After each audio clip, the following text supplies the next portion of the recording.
The silence of Callus 4. The colony of Callus 4 had been home to 400,000 souls.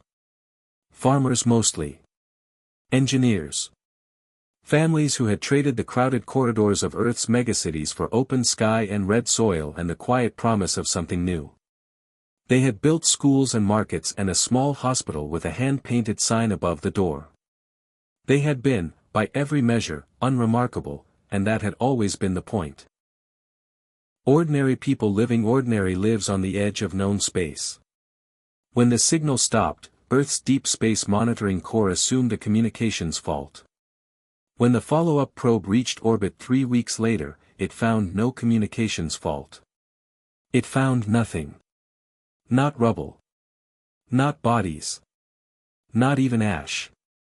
The Vreth, a species that had been expanding its territorial boundary for a decade with casual, bureaucratic violence, had not destroyed Callus 4. They had erased it. The probe transmitted one final image before its own systems were disrupted, the red soil of Callus 4, completely undisturbed, stretching to the horizon. No buildings. No roads. No sign that 400,000 people had ever stood there and called it home. Earth received the transmission on a Tuesday morning.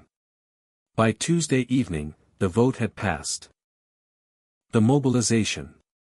There was no speech. No grand address from the Secretary General. No stirring declaration broadcast across the solar system. Just a single order transmitted simultaneously to every shipyard, every dry dock, every orbital platform from Mercury to the edge of the Kuiper Belt. Full mobilization. All fleets. All reserves. All vessels.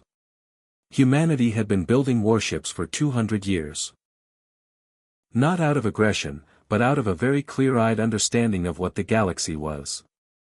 The Titan-class ships were the giants, the ones that made other civilizations go quiet. But beneath them sat thousands of carrier groups, destroyer squadrons, strike cruisers, and fast attack vessels that had never been deployed all at once. Until now. It took 11 days to assemble them. 700,000 warships, arranged in a formation so vast that it created its own gravitational signature. Pilots who had trained their entire careers for a moment they never expected flew in silence, watching the fleet grow around them on their scopes until the numbers stopped feeling real. Fleet Admiral Nadia Okafor stood on the bridge of the UTSV Callus Memory, a ship renamed 3 days after the erasure, by unanimous vote of its crew, and looked at the formation report on her screen. 700,000 vessels. 2.4 billion crew. Every one of them volunteers. She closed the report.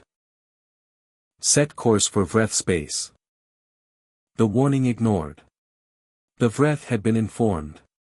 3 days before the fleet crossed into their territory, Earth transmitted a single message in every known language and several unknown ones, on every frequency, with no encryption. You erased Callus 4. We are coming. Leave now or face the consequence. The Vreth High Command received the message. Their analysts assessed the fleet size. Their strategists ran the numbers.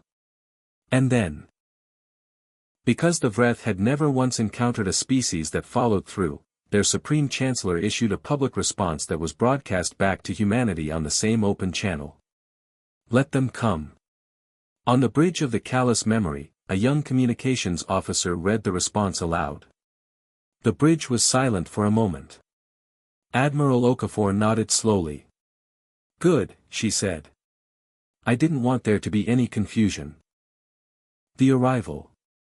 The Vreth home system had 12 defensive platforms, 400 warships, and 3 planetary shields that their engineers considered impenetrable. When the human fleet dropped out of faster-than-light travel, the Vreth sensors took 45 seconds to finish counting. In those 45 seconds, not a single Vreth weapon was fired. Not because they were brave.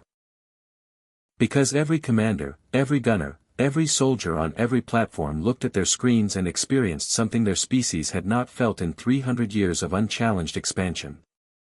Terror. Admiral Okafor opened a channel to the Vreth Supreme Chancellor directly. Her voice was calm, the specific, deliberate calm of someone who has already made every decision that needed to be made. This is Fleet Admiral Okafor of the United Terran Navy. You erased 400,000 people from existence. You left their soil undisturbed, as though they had never lived. I want you to know, before anything else happens, that we remember every name. What came after? The battle lasted 4 hours. Not because the Vreth fought well. Because Admiral Okafor gave them 30 minutes to evacuate civilians before the first shot was fired, a courtesy the Vreth had never extended to Callus IV, and one they would spend the rest of their history trying to understand. When it was over, the Vreth military was gone. Their fleet, their platforms, their command infrastructure. Dismantled with the cold, thorough precision of a civilization that had spent 2 centuries learning exactly how to do this. The Vreth people were left untouched. Their cities stood. Their hospitals ran. Their children went to school the next morning, frightened and uncertain, looking up at a sky full of human warships that did not fire. Because humanity had not come to erase. They had come to make absolutely certain that what happened to Callus IV would never, in the long memory of the galaxy, be forgotten, or repeated. On the red soil of what had been Callus IV, a week later, the first monument was placed. 400,000 names. Every single one.